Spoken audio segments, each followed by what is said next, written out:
그리고 어차피 세계적인 명장 무리뉴, 클롭, 투엘 등등의 감독들은 대한민국에 올 가능성은 현실적으로 거의 없고요. 유럽에서 한번 무너진 감독들 중 한 명을 데려오거나 혹은 다른 나라에서 이제 막 떠오르고 있는 감독을 데려와야만 한다. 이게 우리나라의 현실입니다. 가끔 가다가 뭐 무리뉴나 클롭 좀 있으면 쉰다는데 어떻게 안 되나요 하시는데 안 와요.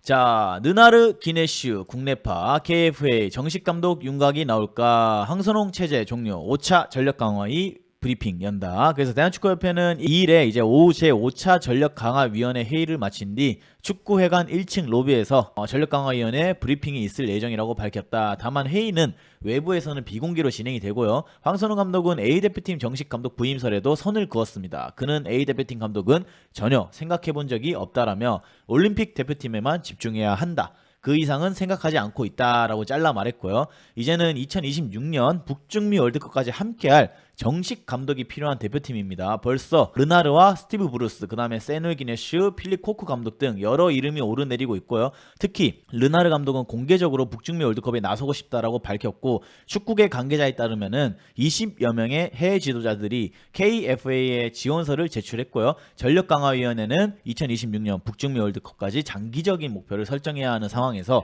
국내 지도자들을 후보로 검토하고 있는 것으로 알려졌다. 일단 전력강화위원회는 5월 초까지 감독 선임 절차를 마무리할 계획이고 6월 A매치 기간에는 또 월드컵 아시아 2차 예선 싱가포르와 중국을 상대해야 하기 때문입니다. 그래서 황선홍 감독이 귀중한 시간을 벌어준 만큼 정당한 프로세스와 확고한 기준을 갖고 차기 감독을 정해야 된다. 여기에 이제 보면은 국내 지도자들도 후보로 검토하고 있다. 그리고 이제 20명이 지원서를 냈다. 이렇게 이야기 나왔죠. 네. 20명 기준은 이제 해외 분들인데 국내 지도자분들을 후보로 검토하고 있다라고 하는데, 그러니까 국내 지도자분들을 검토할 수 있는 감독은 황선홍 감독밖에 없어요. 그러니까 뭐 최용수 감독님, 황선홍 감독님, 그걸 제외하면 없는 게, 김도훈 감독님도 뭐 울산에서 아챔을 우승하시긴 하셨지만, 근데 오늘 김동훈 감독님 뉴스 나왔어요. 뭐라고요? 그 김동훈 감독님이랑 김상식 감독님이 현재 베트남 감독 그 원서 냈다라는 지금 썰이 돌고 있더라고요. 그래가지고 지금 그 투르시엔가 그 감독에 대한 비판이 엄청 여론이 심하대요. 베트남 자국에서 잘렸잖아. 네, 그래서 박항서와 같은 코리안을 데려와야 된다. 그게 심해가지고 아마 대리인들이 지금 벌써 베트남 쪽에 접촉을 시도했다라는 얘기가 계속해서 나오고 있어서, 진짜 대표팀 감독을 우리가 바라봤을 때 국내 분들 중에 확실하게 추천을 할 수 있는 분이 없어요. 자신 있게. 그러니까 왜냐면 이게 어쨌든 대표팀 감독을 볼 때 이쪽에서 이제 애초에 얘기했던 것 중 하나가 뭐냐면, 첫 번째가 경험이 많냐. 네.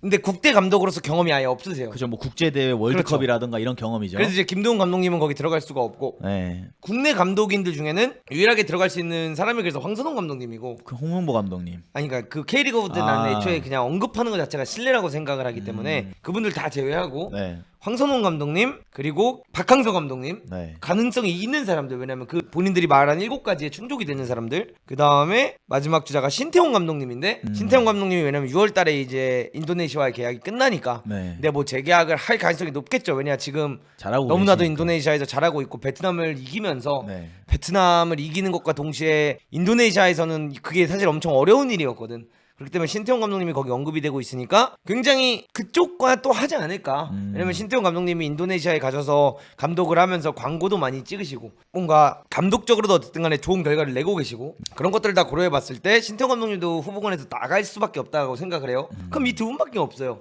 근데 이거를 충족되는 게. 그러니까 들어봤을 때는 우리나라 감독 풀이 너무 없어요. 그러니까 풀이 없는 건지 새로운 감독을 안 키워내는 건지는 정확히 모르겠는데, 진짜 K리그만 와도 수많은 감독님들이 계시고 쉬고 계시는 분들 중에서 수많은 분들이 계시는데, 우리가 정작 대표팀 감독을 찾아야 될 때 추천을 할 수 있는 사람이 많이 없다라는 게 현실이죠. 네, 그래서 이 국내 지도자 분들 중에 후보로 검토하는 분들이 누굴지 좀 궁금하긴 하네요, 개인적으로. 근데 뭐 최용수 감독님은 들어갈지는 모르겠는데, 나도 최용수 감독님도 검토를 하지 않을까 이렇게 생각을 하고, 그리고 이제 20여 명의 해외 지도자들이 지원서를 현재 제출했다라고 하는데, 저거는 그냥 그거예요. 그 문도구님이 창원시청에 지원한 것처럼? 서류 낸 것처럼 일단 찌르고 보는 거야. 그건 그러니까, 맞지. 그러니까 감독이 이 정도 레벨 되는 감독들은 여러분 적어도 직접 자기가 이력서 써가지고 내지 않아요. 많아요. 자기 대리인이나 뭐 에이전트 분들이 이런 데서 이제 협회 뭐 여기 감독 찾는다라는 그거 뜨면은 바로바로 이 사람들이 그냥 서류를 넣는 거예요. 그래서 그분들이 우리나라만 노리고 있는 게 아니라 해외의 수많은 프로팀에도 자신의 이력을 전달을 하는 거예요. 그래서 그 중에 컨택이 되는 팀에 가서 미팅을 하고 뭐 이렇게 자기의 플랜에 대해서 얘기를 하고 거기서 이제 개인 조항까지 들어가는 건데 아마 20여 명의 해외 지도자들이 전부 다 우리나라 국가대표팀만을 위해서 지원을 하진 않았을 겁니다. 그렇죠. 이제 본인들 직업 찾는 거죠. 그쵸. 그래서 이제 첫 번째 그래도 좀 거론되는 후보군들 중에 네. 좀 핫이슈가 되고 있는 후보군들이 몇 명 있죠. 네. 첫 번째가 필립 코크. 필립 코크. 아 근데 이제 좀 이거 언급 그만하고 싶은 게 네. 이게 벌써 저희가 한 4달 전부터 코크냐 뭐 브루스냐 이까 계속 얘기하는데 이제는 딱 윤곽이 좀 좁혀졌어요. 이게 뭐 스포츠 기사에서는 코크냐 그다음에 브루스냐 기네슈냐 느나르냐 아니면 국내 감독이냐 이렇게까지 이제 좀 짜맞춰진 것 같은데 일단 코크 감독의 프로필을 보면 지금 쉬고 계신 지 꽤 되셨어요. 작년 11월부터 쉬고 계시고 쉬기 시작했고 마지막으로 근무했던 팀은 이제 비테세라는 구단입니다. LADGB 소속이고요. 그리고 그 해에 이제 LADGB 성적을 보면은 상당히 좋지 않아요. 12경기에서 2승 2무 8패를 기록하면서 경질이 됐습니다. 근데 이 감독님으로 말씀드리면은 솔직히 에이튼 오번에서는 성적 좋았어요. 그러니까 에이튼 오번에서 가장 오래 감독직을 그치. 유지한 팀이 에이튼 오번이고 그 이후로부터 일이 좀 안 풀리기 시작한 게 페네르바체에서 15경기 만에 경질. 그 다음에 더비 카운티에서 뭐 65경기를 하긴 했는데 좋은 성적을 냈냐 했을 때 좀 애매했고요. 그 다음에 마지막으로 비테스에서 좀 많이 안 좋은 흐름을 보여줬죠. 근데 이런 유형의 감독님이 우리나라가 노리기 딱 좋은 상황이긴 해요. 그쵸. 한번 좀 무너진, 그러니까 네. 뭐 나쁘게 말하면 무너진 건데 어떻게 보면 좀 가치가 올라갔다가 지금 점점 내리막을 겪고 있는 사람들. 대표적인 애가 히딩크 네. 감독이었죠. 그래서 이제 뭐 차기 국가대표 감독으로 꾸준히 거론되고 있는 네덜란드의 필립 코크 감독은 에이트홈에서 활약은 나쁘지 않았지만 이후 내림세를 보이고 있는 감독이고 현재 나이나 지금 현재 시장 가치를 판단했을 때는 아시아 시장이 충분히 노릴 수 있는 가능성이 높은 지도자다 이렇게 좀 평가를 하고 싶고 근데 저는 개인적으로 마지막 어쨌든 간에 비테스에 가서 12경기에서 2승 2무 8패를 했다.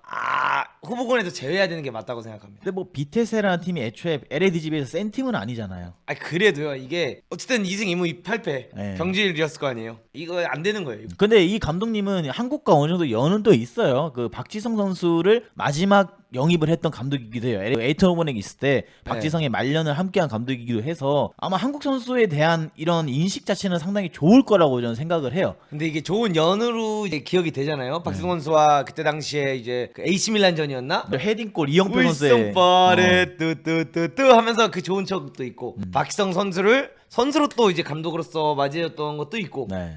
좋은 인연은 좋은 인연으로 남자. 그쵸, 우리가 저기- 스만 형이랑도 나쁜 인연은 아니었어요. 좋은 인연이었어요. 옛날에 우리나라도 자주 와주시고 어쨌든 간에 우리나라 선수들 사랑해 주시기도 했고 좋은 연이었는데 그 연이 이제 실제로 계약 형태가 되니까 어떻게 됐습니까? 나쁜 연이 됐어요. 그러니까 이거 있어요. 일과 친구는 다릅니다. 달라야 돼요. 네, 달라야 동업하지 말라는 데다 이유가 있는 거예요. 하지 말라는 데는 다르다 네. 이유가. 아무튼 뭐 첫 번째 후보군 중 한 명이 필립 코크 감독은 저희 입장에서는 그렇게까지 추천을 안 하는 감독이기도 하고 뭐 이 감독의 전술에 대해서 설명을 해봐라 하실 수 있는 분들이 있는데 못해요. 단순히 이 사람의 경기 뭐 10경기 보고 얘 이렇게 축구하더라 이거는 이 사람한테도 신뢰고요. 여러분들에게도 좋은 정보가 아니기 때문에 물론 조회수는 잘 넣을 수 있겠죠. 근데 그건 평가가 좀 어렵다. 그것보다는 뭐 10경기 정도면 솔직히 네. 우리가 평가를 할 수는 있어요. 마지막 시즌. 뭐 어떤 경기든 간에 뭐 마지막 저 10경기를 보면서 우리가 평가를 할 수는 있죠. 뭐 단 3경기만 봐도 평가를 할 수는 있는 거니까. 네. 근데 뭐 그냥 솔직해집시다. 꼬꼬가 비테스에서 감독하는 거 일단 경기 풀경기 찾아보는 것 자체가 어렵고 그쵸. 그거 보고 싶지도 않아요. 그래서 저희가 전술적으로 코코에 대해서 어떻다는 도저히 이야기할 수가 없다. 이게 팩트예요. 사실이죠. 네. 팩트고. 예. 하이라이트 몇 개 찾아봐서 볼 수야 있겠죠. 근데 솔직히 하이라이트에는 전술이 다 안 녹아드는 게 이 패한 장면에서도 예를 들어 정말 밀고 있다가 한 골 먹어서 패한 걸 수도 있고 모르는 거잖아요. 그러니까 그거는. 많은 그림을 볼 수가 없죠. 근데 일단 전적은 상당히 좋아요. 지금 리설트를 보면은 매치 수가 382경기인데 그 중에 210경기를 이겼고요. 73번을 비겼고 99번을 졌어요. 그건 이제 PSB에서 네. 많은 승리를 했기 때문이죠. 뭐 근데 전북으로 우리나라를 치면은 지금 페트레스코 힘들어하고 있는 걸 보면은 이것도 하나의 능력이긴 하다. 예, 요걸 그건 좀 그렇죠. 어쨌든 강팀에 가서 계속 이길 수 있다는 게 쉬운 건 아니니까요. 그쵸. 그리고 두 번째 감독 후보로는 세뉴얼 기네슈 감독이죠. 일단 이분은 일단 연세가 꽤 있으세요. 지금 프로필에도 1952년생으로 나오는데 와, 제 연세 진짜 많으시다. 이게 만 나이로 71살이시면은 우리나라 나이로 아마 72, 셋, 73 되는 거죠. 된 거예요. 그래서 그 여든을 이제 바라보고 계시는 우리 기네슈 감독이 언급이 되고 있고 많은 분들이 또 이분이 온다는 거에 환영을 또 하고 환호를 많이 하시더라고요. 야, 기네슈 와야 된다 하시는데 일단 이분도 지금 쉬고 계신 지 꽤 됐고 터키 리그의 베시탁스라는 팀을 끝으로 지금 작년 9월부터 쉬고 계시는 모습을 보여주고 있고 10월부터 쉬고 계시는 모습 보여주고 있고 이제 작년의 기준으로 슈퍼리그 터키 리그의 그 승무패를 보면은 이거 좀 애매한 게 시즌 개막하고 7경기 했고 4승 1무 2패인데 경질이 됐어요. 그리고 유로파 저기 컨퍼런스 리그 저기 쿼터 파이널인가? 저기서는 예선전에서는 6경기인데 6경기를 다 이겼고 그러니까 올라가서 16강에서 떨어진 거겠지 그러면. 근데 솔직히 뭐 올라갔다는 것 자체 그리고 성적 나쁘지 않잖아요. 근데 베시탁스에서 왜 잘린 건지는 저희도 잘 모르겠어요. 그러니까 그 기준이 뭐 본인과 안 맞은 걸 수도 있고 저희가 그것까지 찾아보진 않았지만 뭐 그런 것도 있겠죠. 이제 어쨌든 간에 베시탁스에서 무조건 이 사람이 유로파 요 컨퍼런스 리그를 뭐 8강 4강 이상 진출하냐 못하냐 요거에 따라서 뭐 이 사람의 미래가 결정되냐 안 되냐 이런 게 또 분명히 있을 수도 있다고 생각을 해. 근데 저기서 이제 어쨌든 가가지고 무랑 패한 거 보면 16강 가서 1무 1패 한 거지 뭐. 아무튼 뭐 이렇게 보드진과의 갈등, 뭐 터키 리그는 그런 것들이 좀 있다라는 걸 알고 있고, 이 감독으로 말씀드리면은 일단 차기 국가대표 감독으로 꾸준히 거론이 되고 있는 감독이고요. 적지 않은 나이가 현재 가장 아쉬운 부분 중 하나이고, 이게 프로필을 제가 잘라서 그런데 이 감독님의 가장 장점은 1987 88 시즌부터 지도자 경력을 시작해서 지금까지 이어져 오고 있는 상황이다. 한때 FC 서울을 이끌기도 해서 한국의 정서를 가장 잘하는 감독 후보군 중 한 명입니다. 근데 그리고 일단 서울에서 감독을 하신 적이 있었고 그때 네. 당시에 서울에서 감독할 때 인상적이긴 했어요. 잘했어요. 굉장히 재밌는 축구를 했는데 그때는 뭐 우리나라 현재 최고의 대표팀 선수들 중 한 명이 사실 기성용, 뭐 이청용, 쌍용 브라더스가 있었고 네. 공격수엔 박주영 선수까지 있으면서 너무나도 이제 좋은 선수를 보유하고 있긴 했죠. 근데 좋은 축구를 했냐 못했냐라고 했으면 제가 그때 당시 굉장히 어렸는데도 서울 직관하면 되게 재밌었고 재밌었죠. 맨유랑 경기하는 것도 보면 되게 재밌었고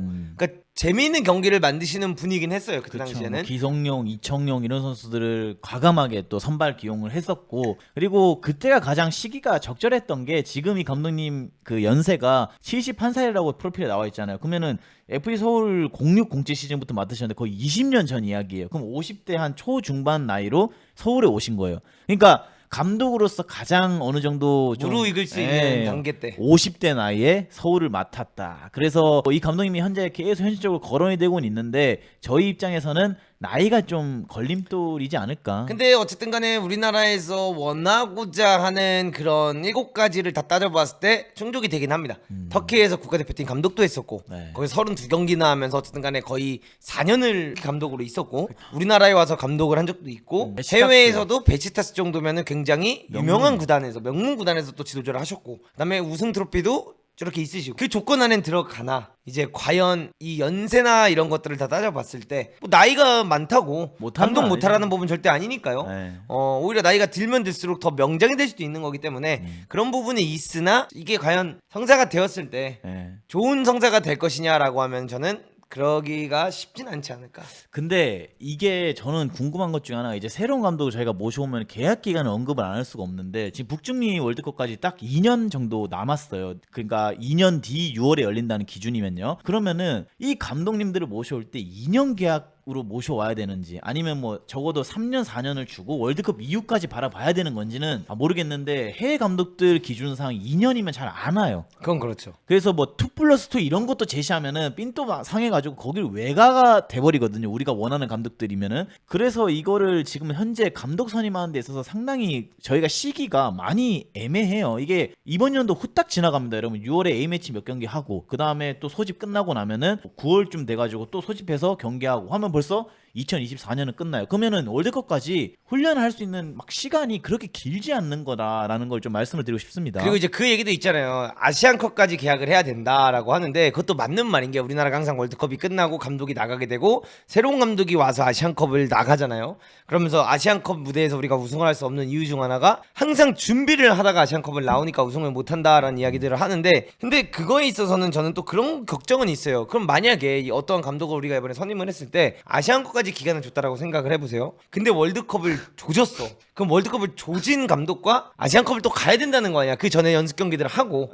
그럼 그게 미래가 과연 보일까라고 하면 그것도 어렵다라는 거죠. 그러니까 그래서 제 생각에는 약간 어떠한 감독님에게 이제 계약을 줄 때 2년이다 하면 2를 주고 플러스 뭐 월드컵에서 옵션. 그러니까 꼭 16강을 가는 거가 아니라 월드컵에서 정말 그 축구협회 전력강화위원회가 인정할 할 만한 경기력이 나왔다는 기준으로 그 기준이면 아시안컵에 가서 충분히 통할 것 같다는 기준에 맞으면 아시안컵까지 연장하는 조건 요런 정도가 딱 걸맞지 않을까. 이거 무조건 아시안컵까지 가져가는 것도 좋긴 해요. 근데 그 좋은 거는 월드컵에서 괜찮았다는 기준이죠. 그쵸. 근데 월드컵에서 망했는데 조졌는데 그 사람이랑 아시안컵을 가야 된다라고 하면 조진 감독과 선수단이 같이 1년을 더 운동을 하면서 해야 아시안컵을 간다. 이거 쉽지 않거든요. 그리고 국민 정서상 그 감독님이 버티기가 쉽지 않기는 해요. 그리고 우리가 계약 기간에 대해서 민감할 수밖에 없는 게 이번에 우리 느꼈잖아요. 크리스만 감독 4년 계약 줬다가 지금 위약금은 얼마를 지금 물려주고 있습니까? 그래서 이거는 우리가 정말 계약할 때 잘 해야 된다. 요거 말씀드리고요. 마지막으로 이제 좀 언급되고 있는 사람 중 한 명이 느나르 감독이죠. 일단은 이 감독님 같은 경우에는 뭐 카타르 월드컵의 스타 감독이죠. 그러니까 이것도 참 신기한 게 사우디가 그렇게 좋은 성적을 안 냈는데 왜 이 감독님이 우리나라 팬들한테는 막 진짜 엄청난 스타가 되어 있는지. Do you wanna take picture with Messi? This is fucking World Cup. 아니 Pressing. Hey, this is World Cup. Everybody's fucking dreamers. 근데 이 정도면 거의 틱톡커잖아. 감독이 아니라 감독이 성적으로 증명을 못하고 어떻게 SNS에도 유명해질 수가 있어요. 근데 아무튼 뭐 루나르 감독이 현재 계속 그 후보에 오르고 근데 있고. 요거 알아셔야 돼요. 월드컵에서 유일하게 아르헨티나를 꺾은 팀이에요.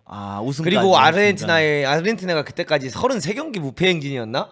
그러니까 아르헨티나의 무패 행진을 유일하게 꺾은 팀이에요. 대단한 감독이긴 하네요. 근데 그 이후로 뭐 멕시코한테도 졌고요. 폴란드한테까지 지면서 성적이 좋지 않았는데 일단 카타르 월드컵 당시 가장 섹시한 감독 중 한 명으로 이제 유명세를 가진 누나르 감독이고요. 현재 55세의 나이로 감독으로서 나이는 인상적입니다. 하지만 이제 모로코와 코트디부아르 정도를 제외한다면은 유명한 유럽 국가대표팀 감독 이력은 없고 아프리카 팀에서 이제 네이션스컵 2회 우승을 하면서 나름 아시아 국가 혹은 아프리카 대표팀들에서 괄목한 성과를 좀 남기신 분이다.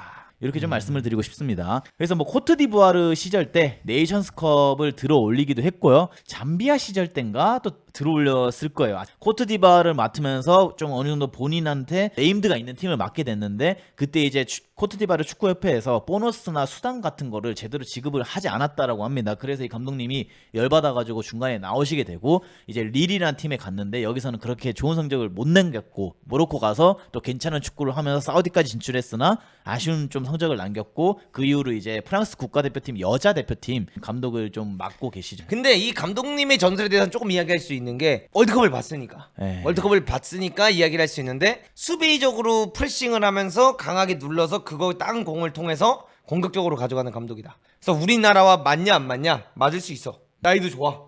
여자 국가대표 감독님을 하고 계시고 분명히 여자 축구에 오래 계셨던 분이 아니기 때문에 다시 남자 축구로 오고 싶어 하실 거라고 생각을 하고 국가대표에서 좋은 기억들이 있기 때문에 그리고 토너먼트에서 어쨌든 간에 2번이나 우승을 했다. 아프리카 우승하기 2번 하기 어렵거든요. 어렵죠. 그걸 기준으로 했을 때 이 감독님과 아시안컵을 노려볼 수 있는 좋은 감독이다라는 생각은 들어. 근데 과연 올까라는 기준에 있을 때 나는 불가능하지 않을까. 근데 본인이 적극적이시다라고 하시는데 이제 연봉 협상이 과연 맞을까? 근데 축구협회에서는 연봉을 많이 못 준다였는데 금액과 상관없이 그냥 하겠다라고 분명히 이야기를 했어. 그래서 가장 팬들 그러니까 약간 이거잖아. 이제 약간 축구협회 입장에서도 좋아. 야, 우리 욕 그만 먹어야 되니까 야, 팬들이 가장 원하는 감독이 르나르 아니냐. 데려오자. 르나르. 그래서 데려왔어. 그럼 만약에 이제 데려왔는데 르나르가 이제 잘 못해. 오히려 막 선수들이랑 마찰이 심하고 막 이러다가 쳐봐. 아니 그래도 적어도 이번에는 우리가 우리만의 독단적인 결정이 아니라 아니 우승 경력도 있고 젊고 매력 있고 그렇죠. 월드컵에서도 어쨌든 간에 아르헨티나 잡았고 아니 이 사람 증명된 사람을 데려왔는데 안 된다. 안 됐다. 우리가 팬들의 이야기도 들었다. 너 우리한테 뭐라 하지 마라. 근데 이 감독님을 만약에 모셔오면은 많은 분들이 그래도 좋아는 하실 것 같아요. 이 감독의 축구에 대해서 모르시는 분들까지도 좋아는 하실 것 같은데 과연 이 감독님이 오셔서 아마 사우디 기준으로 봤을 때는 좀 내려앉아서 카운터를 주로 치는 축구를 하셨는데 우리나라에서 이 축구를 해서 과연 좋은 평가를 많은 분들에게 받을 수 있을까를 봤을 때는 또 안 좋은 평가를 좀 받을 수도 있다는 생각이 들기도 해요. 근데 우리나라가 여러분 그렇게 내려앉아서 축구하면은 아시아 무대에서는 최강자의 아니, 월드컵도 그렇고 네. 그런 무대들도 그렇고 우리나라가 내려앉는 거를 진짜 잘하는 감독 아래서 내려앉아가지고 카운터까지 손흥민, 황희찬, 이강인 이런 선수들을 주축으로 해가지고 하잖아. 아유 이거 진짜 월드컵도 역사를 다시 한번 쓸 수도 있다고 생각해 나는. 그렇죠. 카운터 어택에 엄청 특화된 선수들이 또 선수들이 있잖아요. 많아. 그래서 이 감독님 오시면은 저는 오랜만에 우리가 계속 지금까지 몇 년 동안 우리나라 축구의 모델이 뭐였습니까? 계속 빌더, 벤투 이후로부터는 계속 그게 성행했잖아요. 우리가 볼을 오래 소유해야 되고 우리는 진짜 유럽식 스페인식 축구를 해야 된다 했는데 우리도 좀 이제 스타일 새롭게 한번 가볼 때도 된 거라고 생각해요. 우리 이거 오래 했잖아요. 지난 몇 년 동안 볼 점유율, 티키타카 계속 했는데 나는 가끔 이것도 좀 보고 싶긴 해. 진짜 세계적으로 좀 유명한 수비 축구를 잘 구사할 수 있는 감독을 모셔와서 우리나라가 진짜 카운터 어택 축구로 해외에서 통할 수 있는지 그게 좀 많이 궁금하긴 합니다. 김민재의 수미 버리는 거야. 기가 막히지 않을까. 근데 이제 가장 우려되는 것 중 하나는 이제 많은 마차리 선수가 생길 수도 있을 수는 있다고 생각을 해요. 워낙 강하신 분이고 언변이라는 게 워낙 직설적이죠. 세시고 직설적이신 분이기 네. 때문에 그런 부분에 있어서 마찰이 생길 수는 있다. 근데 뭐 그게 절대 걸림골은 아니지 않나. 뭐 어디든 간에 마찰은 생기는 거고 그거를 관리를 못하는 사람이었으면 저렇게 우승을 못했을 거고. 그리고 또 이런 게 있어요, 여러분. 한 감독이 이게 남성 감독이 여자 축구 대표팀에 한번 들어가면 여러분 그게 어느 순간부터 여자 축구팀만 이렇게 돌게 되는 현상이 있어요. 뭐 그렇죠. 이거는 저도 왜 그런지 모르겠는데 어떤 감독이든 한번 여자 축구팀에 발을 디디는 순간 빠르게 거기를 나오지 않으면 남자 축구팀으로 웬만해서 잘 못 가요. 그냥 잊혀져요, 남자 축구 시장에서. 그래서 이 감독님이 아마 좀 지금 남자 축구팀을 이끌고 싶으신 열망이 좀 많이 강해지시는 시점이 아닐까. 뭐 저희가 여자 축구를 무시하는 게 아니라 분명히 여자 축구와 남자 축구는 차이는 있어요. 이 감독님이 남자 축구 대표팀을 이끌면서 그 봤던 뭔가 에너지 레벨이든가 이런 것들을 좀 못 느끼고 그리워할 수도 있다라는 생각이 좀 듭니다. 그래서 이렇게 이제 보시면 될 것 같고 다음 PPT에는 현재 각 에이전트 및 대리인을 통해 연락을 요청한 해외 감독만 20명이 되고 그 다음에 대표팀 감독으로 누가 가장 적합한 감독이 될 것인가 이름값이 중요한가 아니면은 그 사람이 갖고 있는 전술적 색깔과 향후 플랜이 대한민국 대표팀과 일치하는 것들이 있을까? 그리고 어차피 세계적인 명장 무리뉴, 클롭, 투엘 등등의 감독들은 대한민국에 올 가능성은 현실적으로 거의 없고요. 유럽에서 한번 무너진 감독들 중 한 명을 데려오거나 혹은 다른 나라에서 이제 막 떠오르고 있는 감독을 데려와야만 한다. 이게 우리나라의 현실입니다. 가끔 가다가 뭐 무리뉴나 클롭 좀 있으면 쉰다는데 어떻게 안 되나요 하시는데 안 와요. 절대 안 오니까 그거에 있어서 더 이상 안 여쭤보셔도 될 것 같고요. 유럽에서 한번 무너진 사람 혹은 떠오르는 지도자. 근데 떠오르는 사람은 데려오기가 좀 어려워요. 왜냐하면 그 떠오르는 지도자가 근데 네. 중요한 게 유럽에서 막 포르투 데리고 떠오르고 있고 막 스포르팅 리스본에서 떠오르고 있으면 못 데려오죠. 우리가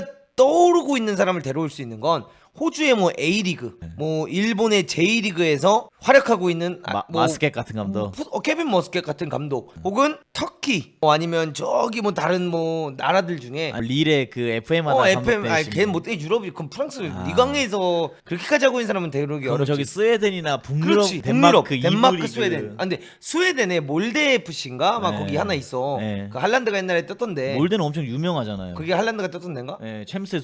그지? 그 팀의 감독이 브라이튼 축구 똑같이 따라하고 있어. 그래서 그걸로 성적 내고 있거든. 난 그런 팀의 감독도 충분히 노려볼 만한 게 스웨덴 리그에서는 잘해서 물론 또 좋은 프로를 갈 수 있지만 스웨덴 리그에서 잘하고 있는 사람에게 대한민국 국가대표 감독 이력을 달 수 있는 기회가 있다. 손흥민과 황희찬과 김민재와 이강인과 그 외에 다른 많은 선수들을 다뤄볼 수 있고 아시안컵을 우승하게 된다면 당신은 진짜 명장반열에 등극할 수 있는 엄청난 기회가 있다. 벤투 봐라. 월드컵에서 잘하고 UAE에 거의 연봉 받고 가지 않았냐 하면서 이 프로필이 될 수 있다고 생각하거든. 몰데 감독은 올 일이 없는 게 그 사람들은 이제 앞길이 창창하게 열리고 뭐 프리미어 리그를 가야 될까 말까 고민을 할 시점이 오는데 굳이 대한민국 대표팀을 선택을 할까요? 그렇지 않은 게 스웨덴 1부 리그에서 그러면은 우승을 하거나 스웨덴 1부에서 잘하고 있는 감독이 프리미어 리그 온 사람 몇 명 봤어요? 포터도 그렇게 포터는 해서- 잉글리시였기 때문에 가능한 겁니다. 맞잖아. 그리고 덴마크의 그 뭐지 미틀란 자본이 지금 갖고 있는 브랜드포드에 있는 감독도 덴마크 리그에서 바로 갔고. 그건 이제 그 말 그대로 연결이 돼 있고 그쵸. 그 사람도 그 위성 구단에서 일을 한 거잖아. 그쵸. 그러니까 그렇지 않은 이상 또 넘어가기가 쉽진 않다는 거죠. 그럼 뭐 그렇기 때문에 좋은 인원을 우리가 쓸 수 있다는 거지. 근데 뭐 몰데에서 데려올 수 있으면 참 좋은데 몰데가 어쨌든 뭐 정말 명성 있는 구단이니까 꼭 몰데까지가 아니더라도 그 아래쪽에 스웨덴 리그에서 계속 보면서 좋은 축구를 하는 사람을 컨택만 할 수 있으면 좋은데 과연 전력 강화 위해서 그런 축구까지 찾아보면서 컨택을 할지는 좀 많이 미지수이라고 저는 생각을 하고요. 저는 했기를 바라고 있습니다. 그러니까 아, 그렇게 많이 좀 리서치를 해서 이번만큼은 좀 다르게 하지 않을까. 안 해요. 어쨌든 아직 모르잖아요. 뭐 황선홍 임시 감독을 선임한 것까지도 그냥 시간이 더 필요했으니까 뭐 그냥 그럴 수 있다. 그냥 긍정적이게 좀 바라보고 싶어요.